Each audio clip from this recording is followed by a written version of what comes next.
அவ்வளவுதான், அக்கா அடுத்து அவங்களே வச்சுப்பீங்க, எல்லாம் தைக்கிறதுனா அவங்கள்ட்ட தான் அப்படின்ற மாதிரி.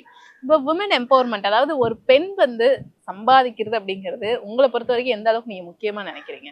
ரொம்ப முக்கியமா, அதை விட அந்த காசு அவங்க கையிலே வச்சு செலவு பண்றது அதை விட முக்கியம். ஆனா பெண்கள் வந்து அதை பண்ண மாட்டோம். என்ன பண்ண தெரியுமா? நம்மளுக்குள்ளே இயற்கையாவே ஒரு குணம் இருக்கு. என்னதான் பெண் விடுதலை பத்தி பேசினாலும் ஆண்கள் காட்டக்கூடிய அன்புக்கு என்னைக்குமே பெண்கள் அடிமைதான். ஆக மொத்தத்துல நான் சம்பாதிக்கிற பைசாவெல்லாம் யாராவது அன்பா பேசிட்டா கொண்டு போய் கொடுத்துருவோம். அந்த தப்ப வேற நீங்க யாரும் செயின், தங்க செய்யாதீங்க. செயினே கழட்டி கொடுத்த ஆளுதானே நீங்க, யாரும் கேட்க தோடா செயினா கழட்டி கொடுத்தவங்க தான். அதெல்லாம் பல நடக்குமா? அது அப்பப்ப நடக்கும். அது வந்து நம்ம வேற இதுக்கு அது வந்து மனிதாபிமானத்துல செய்யறது அது வேற. ஆனா இந்த அன்புல செய்யற விஷயம் இருக்கு பாரு, சாவுற வரைக்கும் நம்ம வந்து ஏமாந்தாங்க. ஆனாலும் இந்த மனசு நம்மளுக்கு நல்லா தெரியும், கேட்காது. அது மாதிரி இருக்கிறது வந்து பெண்கள் கிட்ட இருக்கிற மைனஸா பிளஸ்ஸா, ஏன்னா எனக்கு அது சொல்ல தெரியல. ஆனா எல்லா பெண்களும் அப்படிதான். நீ படிச்சிருக்கங்கிறதுக்காக நீ வித்தியாசமானவ இல்ல, நான் படிக்காதவங்கன்றதுக்காக நான் அதுக்கு வித்தியாசமானவ இல்ல. எல்லாருமே ஒரு ஆணுடைய அன்புக்கு அடிமையானவர்கள்.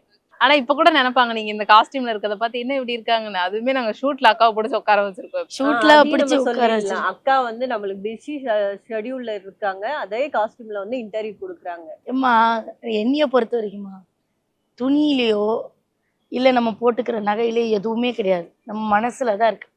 இப்போ நான் நடிப்பு அப்படின்றதெல்லாம் தாண்டி இந்த அக்கான்றது ஒரு நடிப்புல எனக்கு கொடுத்த அடையாளத்துக்காக யாரும் கொடுக்கல. நம்ம நடந்துக்கிட்ட விதத்தை வச்சு அக்கா அப்படின்ற ஒரு மரியாதை வந்திருக்கு. இந்த மரியாதையை நம்ம மண்டே போடுற வரைக்கும் காப்பாத்திட்டு போடுவோம்னு நான் நினைக்கிறேன். எல்லாருமே உங்களை அக்கான்னு தான் சொல்றாங்க. ஆமா. ஏன்னா வந்து அது எவ்வளோ பெரிய ஒரு, அதாவது ஒரு நடிகை மேல இருக்கிற ஒரு ஆர்வம் வந்து அது மாறிக்கிட்டே இருக்கும். இந்த ஒரு நடிகையோட இன்னொரு பெஸ்ட் நடிகை வரும்போது அது மாறும். ஆனா அக்கான்ற ஒரு அடையாளம் படுத்தப்பட்டவ சாகிற வரைக்கும் அக்கா தான்.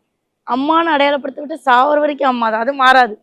அப்படிங்கும்போது இத்தனை பேருடைய அன்பை சம்பாதிச்சது வெறுமனே என்னுடைய நடிப்பினால் மட்டுமல்ல, நம்ம செயல்களால தான்.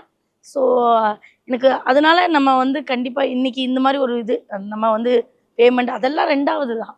ஆனா இத்தனை பெண்கள் வந்து ஒரு இடத்துல கூடி ஒரு விஷயத்த செய்ய போறாங்க, அதுக்கு என்னை வந்து ஒரு மையத்தனமா வச்சிருக்காங்கன்னு ஒருத்தவங்க சொன்னது எனக்கு ரொம்ப சந்தோஷமா இருக்கு. ஏன்னா என்னை பொறுத்த வரைக்கும் பெண்கள் லைஃப்ல எல்லா விஷயத்துலையும் ஜெயிக்கணும்னு நான்